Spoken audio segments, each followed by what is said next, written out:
Welcome back. In Ireland, in the 1970s, there was one rock and roll band that reigned supreme. It was bigger than Thin Lizzy, bigger than Rory Gallagher, bigger than the Boomtown Rats. They were loud, they were outrageously dressed, they were ours, and what's more, they rocked. Now, since the day they split, rumours have abounded about the band reforming. Well, after 24 years, we're delighted to reintroduce to you the one and only Horslips.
Charles, how are you? Barry? How are you doing? How are you?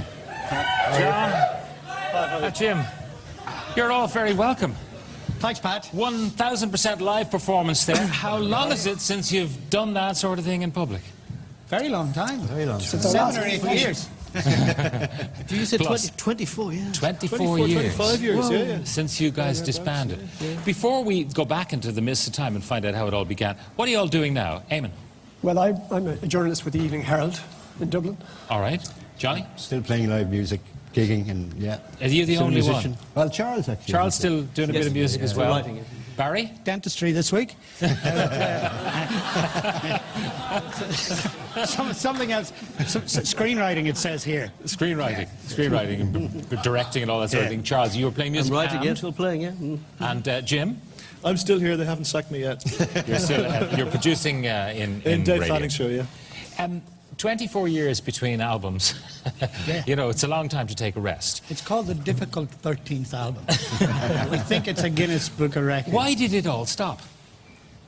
Who wants to take that one? We wish you hated each hadn't other. asked that question. We were kind of hoping you'd say, why did it all start? But, That'll come. It stopped because it was 10 years, and it was 1980, as I remember. And it was kind of we'd been together for 10 years. We'd kind of, The Man Who Built America, that album, had kind of marked a high point in our career, and the record company hated the next album, which is Short Stories and Tall Tales. It seemed like quite a good time to stop, and we were reaching a certain point in our careers. We were heading towards the 30s, and some of us wanted to get married and all that stuff. So we'd been together 10 years. Yeah. You know the movie The Accidental Tourist? I mean, you were the accidental band, weren't you, in a way? How did it all come about? Eamon? Well, we were working, three of us, Charles and Barry and myself were working in an advertising agency. And the guys were looking for a band to feature in an ad for a beer. And they brought in all the bands in Dublin, and most of them were gigging, and as a result looked pale and wan and spotty. And so they saw Charles O'Connor, knew he played an instrument, and similarly with Barry. And I put my head out the door and says, I can play the drums. Of course, that was a complete lie, and I still haven't been found out. And so that was it. They said, well, you're hired. And we mimed for the afternoon, drank copious amounts of beer, and thought, God, this is a great gig, isn't it? And so we started getting together and started messing around with traditional tunes. And where did the other two come in? Well, sort of, Barry went down the street and actually found a keyboard player wandering through Stephen's Green. It just happened to be Jim. Are you serious? Jim. That's it. I was going up. I was giving tutorials in UCD at the time. God bless the mark. And they all failed. The ones who stayed in my class failed. But I was wandering up late for a tutorial in the middle of Stephen's Green, and Devlin came down through the green and said, "You play the organ, don't you?" And I said, "No."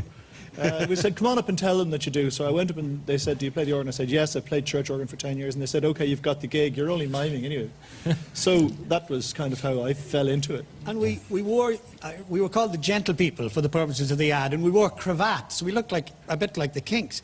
Not And we much were has surrounded changed by since free the drink and girls and all, and we thought it would be like that for the rest of our lives. And of course, it absolutely was. We never saw drink and girls again. But curiously enough, it was set. There was a set built, and it was a disco set.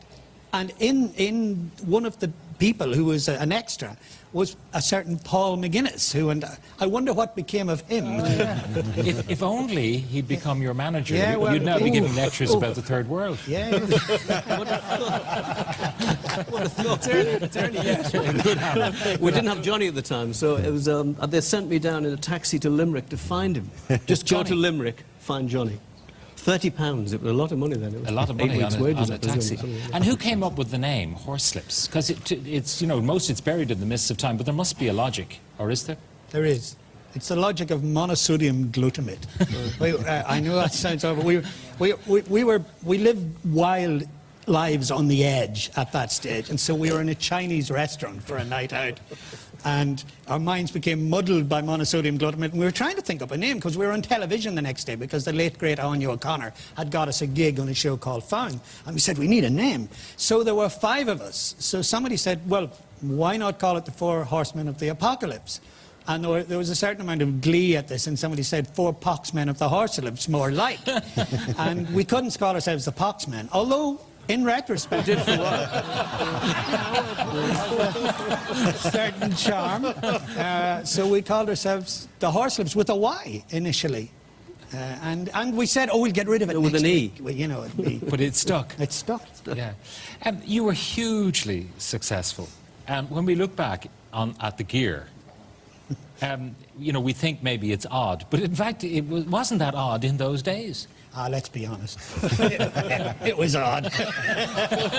It was the